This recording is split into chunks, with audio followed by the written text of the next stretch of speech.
Hey guys, it's Shana from yarntwisted.etsy.com, and today we're going to be teaching you the beginning basics of crochet. If you have never picked up a hook and some yarn before, this is the place to start. So we're going to be working with just some basic Red Heart worsted weight yarn today. This is really inexpensive. You can find it at any Walmart. And it's a good yarn to play around with as you're getting used to things, because if you totally screw it up, you won't feel bad about wasting money on a luxury yarn. So just a basic Red Heart yarn here, and then we've got a crochet hook that's a US size I, or 5.5 millimeters. It's a good size for working with worsted weight yarn. You could also use a size H hook or a size J hook as you're learning. Those would all be good. So today we're going to be teaching you how to make a slip knot, and then we're going to be teaching you how to hold the proper tension with your yarn, and then also to work a beginning chain, because almost everything you do in crochet will work into a beginning chain.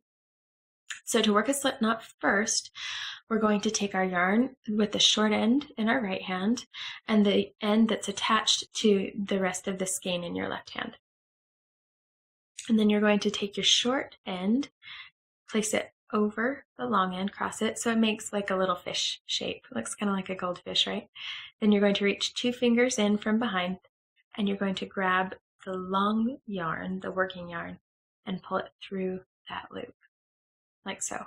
And then you have a knot that's adjustable. You can pull it to tighten it or pull on the loop to make it looser. Let's try that one more time, just for those of you that may not have made a slip knot before. You'll take the short end in your right hand and the long end in your left hand, and you're going to cross the short end over the long end. You're going to reach 2 fingers through from behind and grab the long yarn and pull it up and through. Okay, just like so. So there we have a slip knot, and that's how we're going to start. We're going to place this on our hook with the short end off to the right and the long end off to the left, like so. Now to work in crochet, you want to have good tension in your yarn. You don't want it to be so tight that you can't work, and you don't want it to be loose so that you can't find your spot. So I like to place the yarn over my pinky finger, underneath my middle 2 fingers, and over my pointer finger, like so. Okay, so one more time, you're going to put the yarn over your pinky finger, under your middle 2 fingers, and over your pointer finger, like so. Okay?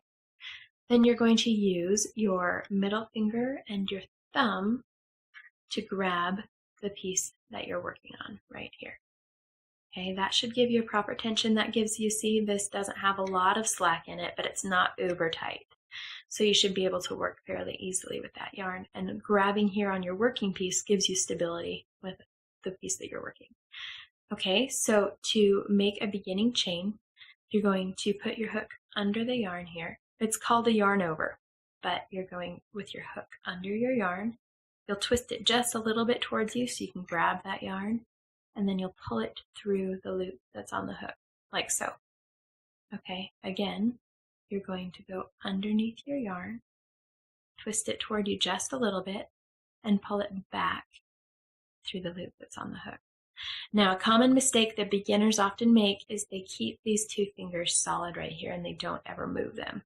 And the problem with that is, as you get more chains done and as you get farther away from the beginning, as you're working here, this loop on your hook becomes tighter and tighter and tighter, and then people get here and they can't pull their hook through the yarn and they get really frustrated. So what we're going to do is every 1 or 2 chains or so, you'll move your fingers up closer to the hook. Now this will become natural the more practice you get at it, and you won't even think about it. It just becomes something that you do. But when you're beginning, it may serve you to make a conscious effort every 1 or 2 chains to move your fingers up closer to your hook. Okay, so we're going to again go underneath the yarn, twist it toward you, and pull it through the loop on your hook.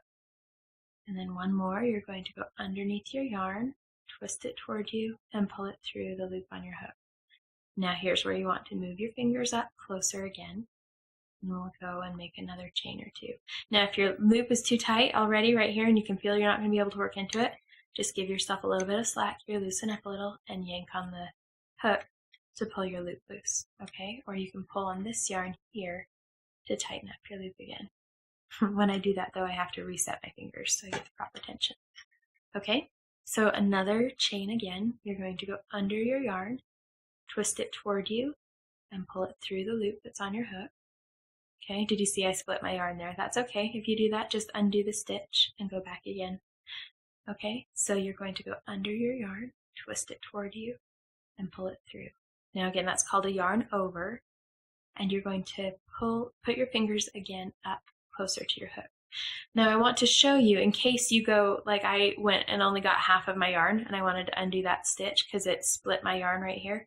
All you do is you take your hook out and you pull the yarn back like so, and that undoes one stitch. And you can pull it back like that and undo one stitch. That's one thing that's great about crocheting as opposed to knitting, is that you can undo just one stitch at a time and then just reinsert your hook, reset your tension, and start going again. Okay? There you go. You have it. The basics of crochet. If you can master that, you can master all of it. Stay tuned for our next tutorial. The next tutorial will be working the single crochet stitch. We'll work that both into the foundation chain and into other stitches. So stay tuned. Thanks for joining me today. Have a fantastic day and create something awesome.